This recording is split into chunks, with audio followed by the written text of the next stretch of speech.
Os homens, em geral, andam em busca de uma certa coisa misteriosa, oculta além da vida, da existência.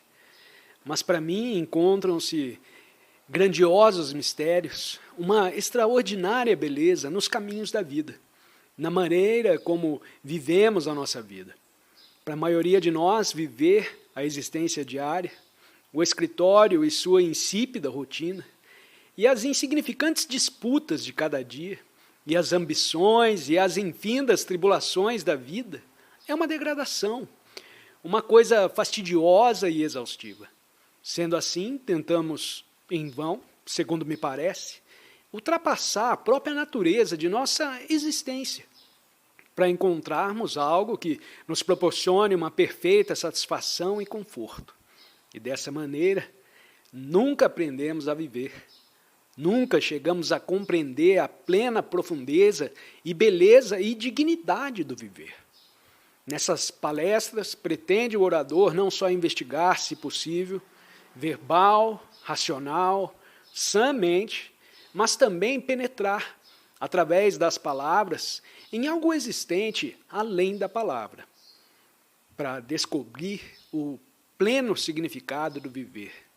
Devemos compreender as diárias torturas de nossa complexa existência. Delas, não temos possibilidade de fugir. A sociedade em que vivemos precisa ser compreendida por cada um de nós. Não por um certo filósofo, instrutor ou guru. E nossa maneira de viver tem de ser transformada, mudada completamente. Essa me parece ser a coisa mais importante que devemos fazer, e nada mais. No movimento da transformação, no movimento de operar, sem visar a vantagens, uma transformação em nossa vida, há beleza. E nessa transformação, descobriremos por nós mesmos o inefável mistério que anda a buscar a mente de cada um de nós. Portanto, o que nos deve interessar não é o que existe além da vida, ou o que é a vida e qual a sua finalidade, mas sim a compreensão de nossa complexa e cotidiana existência. Porque esta é que constitui a base sobre a qual temos de edificar. Pois se não a compreendemos e transformarmos radicalmente nossa sociedade, estará sempre num estado de corrupção.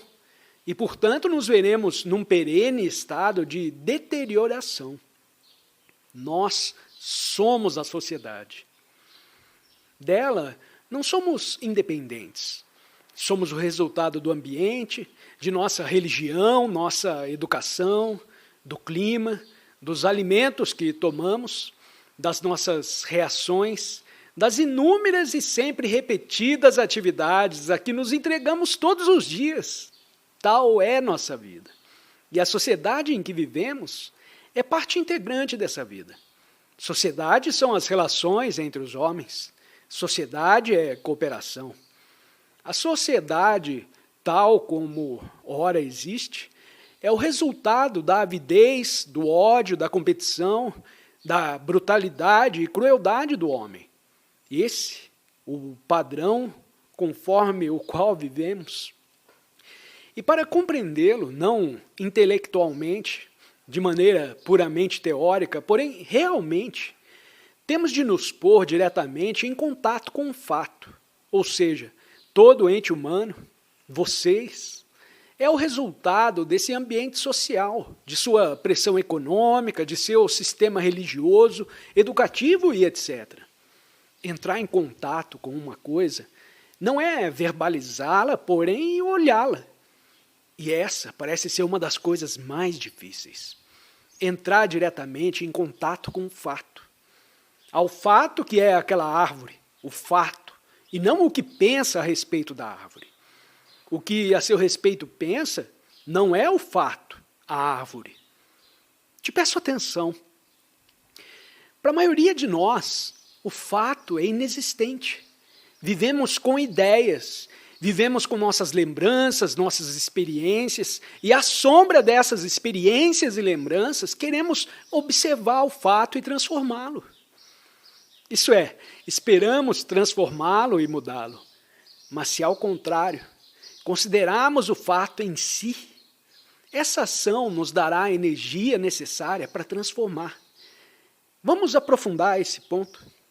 Nós nunca olhamos para as coisas, nunca olhamos para o céu, nunca olhamos para a forma de um edifício ou para o nosso semelhante. Jamais observamos suas aparências, o que ele pensa, o que ele sente.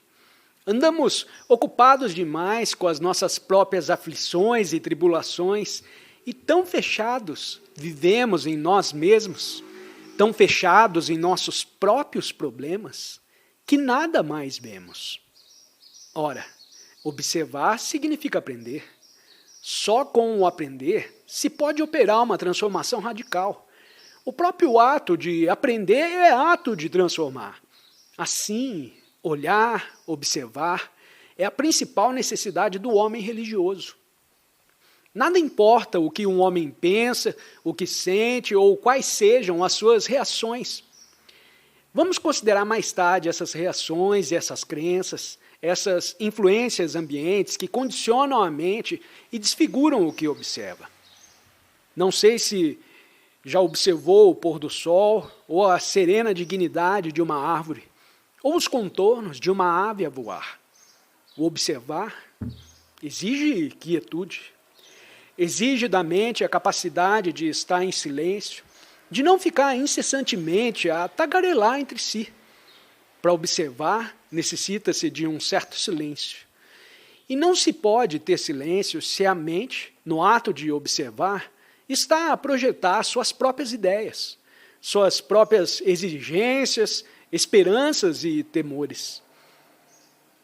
Assim, para podermos observar a estrutura social em que vivemos e promover uma radical transformação nessa sociedade, devemos primeiramente observar o que é, e não o que desejamos que a sociedade seja. Porque a sociedade em que vivemos, nós mesmos a criamos, e por ela somos responsáveis, cada um de nós. Ela não se tornou existente pela ação de forças fictícias, espirituais.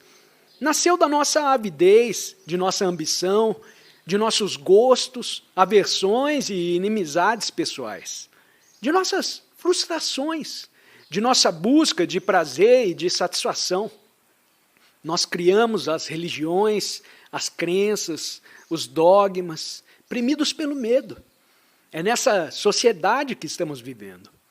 E o indivíduo ou foge dessa sociedade de que ele faz parte, porque é incapaz de compreendê-la ou de transformá-la, ou se deixa absorver de tal maneira em suas próprias tribulações que perde todo o interesse nessa exigência fundamental da mente humana, de que ela, a sociedade, se transforme.